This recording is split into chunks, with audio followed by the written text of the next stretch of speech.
Everyone, कैसे हैं आप सब लोग। आशा करती हूँ आप सब लोग बहुत अच्छे से होंगे और स्वस्थ होंगे। पिछले वीडियो में हमने आपको बताया था कि ये हमारी जिम्मेदारी है कि हम अपने घर का गीला कचरा और सूखा कचरा अलग अलग कर ही कूड़े वाले को सौंपे, ताकि वो मिला जुला कचरा जल, मिट्टी और वायु प्रदूषण का कारण न बन सके।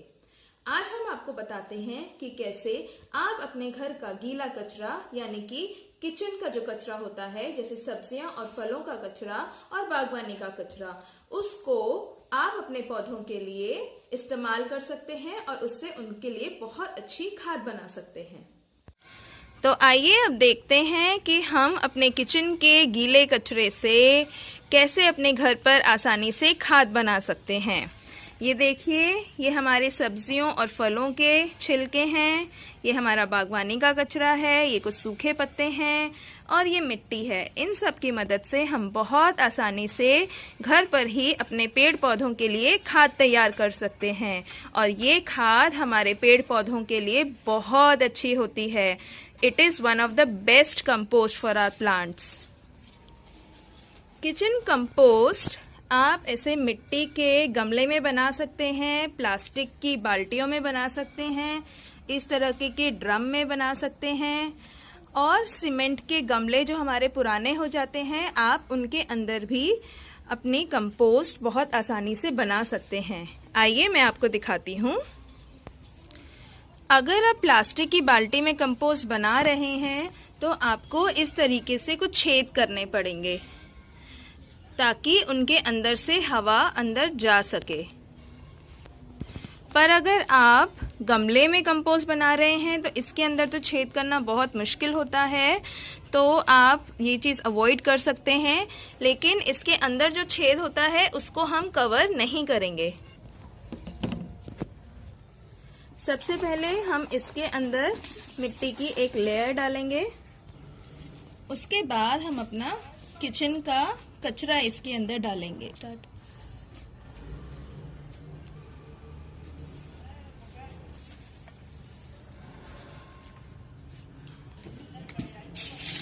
गीला कचरा डालने के बाद इसके अंदर हम थोड़ी एक लेयर सूखी पत्तियों की डालेंगे। सूखी पत्तियां डालने के बाद हम एक लेयर मिट्टी की लगाएंगे।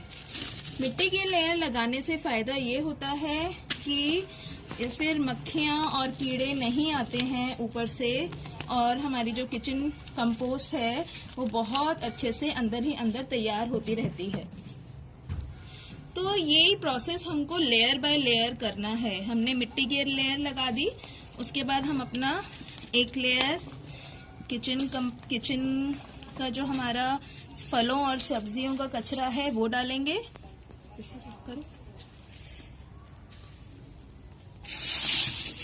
सूखी पत्तियों की एक लेयर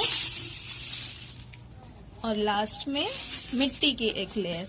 वह लेयर हमको ये प्रोसेस करना है किचन कंपोस्ट बनाने के लिए। जब आपका लेयरिंग का काम कंप्लीट हो जाए तो आप अपने कंपोस्ट बिन को किसी ढक्कन से ढक दीजिए और उसको किसी भारी चीज उसके ऊपर रख दीजिए, क्योंकि कई बार चूहे वगैरह आते हैं और वो हमारे कंपोस्ट बिन को डिस्टर्ब कर सकते हैं। आइए मैं आपको दिखाती हूँ कि मेरे दूसरे कंपोस्ट बिन्स में क्या हो रहा है। ये मेरा एक पूरा कंपोस्ट बिन बन चुका है और आप देख सकते हैं कि इसके अंदर डिकम्पोजिशन का प्रोसेस यानी कि हमारे कचरे का डिकम्पोजिशन होना शुरू हो गया है। पता भी नहीं चल रहा कि हमने इसके अंदर क्या क्या डाला था। आप देख सकते हैं, कभी कभी आपको छोटे छोटे वर्म्स वगैरह नजर आएंगे तो उनसे कोई दिक्कत नहीं है, क्योंकि वो हमारे खाने को, हमारे कचरे को, जो हमारे फलों और सब्जियों के छिलके हैं उनको डिकम्पोज ही वो करते हैं। आइए हम दूसरे बिन्स में देखते हैं कि क्या हो रहा है। ये देखिए, इसमें भी ऐसे ही डिकम्पोजिशन का प्रोसेस हो रहा है। आप देख सकते हैं, टाइम लगेगा थोड़ा सा, 2 से 3 महीने लग जाते हैं सारे कचरे को डिकम्पोज होने के लिए। लेकिन अगर हमने लेयरिंग ठीक से की है तो हमारी डिकम्पोजिशन की प्रोसेस अच्छे से हो जाती है। ये मेरा फाइनल बिन है जिसमें मेरी खाद बन चुकी है। आप देख सकते हैं कि ये पूरा का पूरा नीचे सेटल डाउन हो चुका है। पहले पूरी बकेट भरी हुई थी और अब ये डिकम्पोज होने के बाद नीचे सेटल डाउन हो चुका है और इसके अंदर खाद बन चुकी है। ये देखिए कितनी अच्छी खाद बन के तैयार हुई है। इसको मैं डायरेक्टली अपने पौधों में दे सकती हूँ। ये देखिए, जैसे हमारे अच्छे स्वास्थ्य के लिए अच्छे पोषण की आवश्यकता होती है, अच्छे खाने की आवश्यकता होती है, ऐसे ही हमारे पौधों को भी अच्छे से ग्रो करने के लिए अच्छी खाद की आवश्यकता होती है। और जब हम उनको अच्छी खाद देते हैं तो वो बहुत अच्छे से ग्रो करते हैं।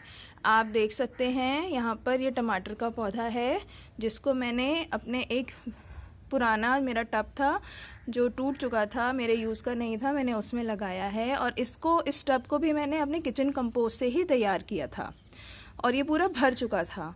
फिर धीरे धीरे डिकम्पोजिशन का प्रोसेस हुआ और ये टब आधा हो गया। और जब इसमें अच्छे से खाद बन गई तो मैंने इसमें थोड़ी सी और मिट्टी मिलाकर इसमें ये टमाटर का पौधा लगाया। और आप देख सकते हैं कि टमाटर का पौधा कितना अच्छे से ग्रो कर रहा है और इसके अंदर कितने अच्छे टमाटर आ रहे हैं। और ये टमाटर का पौधा जो है इसमें बीमारियां भी नहीं लगी हैं, क्योंकि जब अच्छी खाद हम उसको देते हैं तो वो पौधे जो हैं हेल्दी होने के साथ साथ बीमारियों से भी बचे रहते हैं। कभी कभी हमारे घर में, हमारी छत पर या बालकनी में इतनी जगह पर नहीं होती जिसमें कि हम कंपोस्टिंग कर सकें, अपने कंपोस्ट बिन्स रख सकें। तो उसका एक दूसरा ऑप्शन है कि अपने घर के आसपास अगर कोई कच्ची ज़मीन हो तो आप वहाँ पर गड्ढा खोदकर वहाँ पर भी अपने घर का जो गीला कचरा है उसको डाल सकते हैं। जैसे देखिए ये मैंने एक गड्ढा तैयार किया हुआ है और मैं इसके अंदर टाइम टू टाइम अपने घर का गीला कचरा यानी कि रसोई घर का कचरा जो है यानी कि फलों और सब्जियों के छिलके डालती रहती हूँ और फिर इसको मिट्टी से कवर कर दूँगी।